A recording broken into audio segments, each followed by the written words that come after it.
ना तहरीक लबैक बनी इलेक्शन वास्ते, ना तहरीक लबैक बनी इक्तदार वास्ते, ना असी तहरीक लबैक विच आए हैं इस काम वास्ते। इलेक्शन होए ना वोट हो गए मुक गए काम मुक गया। ये साडे जिम्मे बाबा जी काम ला के गए एक राह विखा के गए उस राह ते असीं टुरना है ना, वो चंगिया तकड़े होके टुरना है। एक वोट भी ना लभदा, एक वोट भी ना लभदा, जिते मुण भी असीं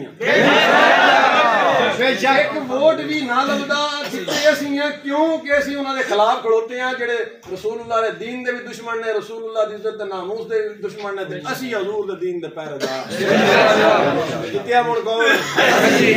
असीं जित्ते हैं। इस वास्ते घबरना गुबरना नहीं। वोट थोड़े आए कि बाले आए, थोड़े बालियां नाल सानू गरज ही कोई नहीं। सानू बाबा जी ने फरमाया तुहाडा काम है मैदान लाना, वो लाया जे कोई ना चंगा चुट के साडा इन्ना ही काम सी। साडे जिम्मे नतीजा साडे जिम्मे नहीं, वो मालिक दे जिम्मे। साडा काम है माली बन के ते पानी पूनी देना, फल फूल लाना वो मालिक दा काम है, साडी जिम्मेदारी नहीं। साडा काम है रसूलुल्लाह दे नाम ते अपनी माल, अपनी जान, अपनी औलाद, अपना सारा कुछ लैके ते पेड़ विच आ जाना। वो आ गए कि नहीं?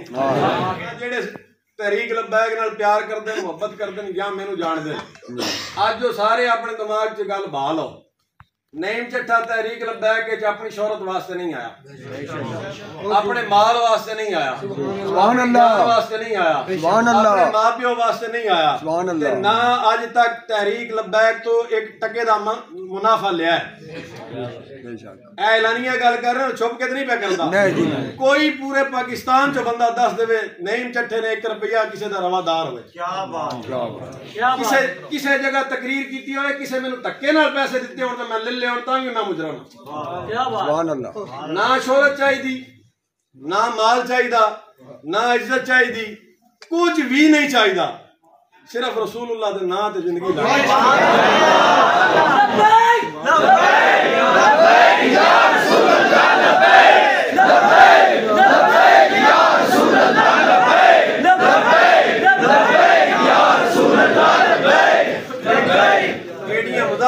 कायल कोई नहीं।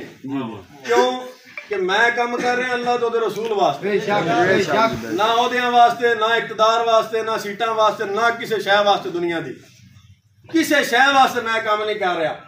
सिर्फ है गल इस वास्ते दस छड्डी बजी ना दे ज़हन च गल है ना, मैं नईम चट्ठा तकरीर डाढ़ियां करदा है ते इहनूं शोहरत चाहिदी है। नईम चट्ठे कोल होर भी तरीके हैं, 50,000 रुपया लैके किते दूजे जिले च जाके तकरीर कर सकदा, ये शोहरत हो जानी। पर मैनू नहीं चाहिए। मरकज ने मेरी ड्यूटी लाई है अपने जिले की, मैं अपने जिले तो बाहर नहीं जाता। क्यों? इत्थे ही मालिक रखे, इत्थे ही हुजूर दे दीन दा काम लवे, इत्थे ही मर जावी। और ना पैसे चाहिए, ना कोई शय चाहिए, इज्जत भी नहीं चाहिए, शोहरत भी नहीं चाहिए। जे मालिक धक्के नाल देवे तो किसी का सड़न का की तुक बनता? सड़ने तो मेहरबानी करो, जे नहीं तो रब देंदा तो मेरा की कसूर है?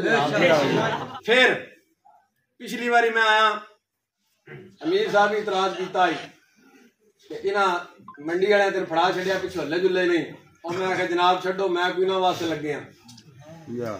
मैं अमीर साहब ने फरमाया जनाब छड्डो मैं कोई ना वास्ते लग गया, मैं तो रसूलुल्लाह वास्ते। आपने कोई गल की थी, आपने फरमाया तू रसूलुल्लाह वास्ते लग गया, ते किदे वास्ते लग गया?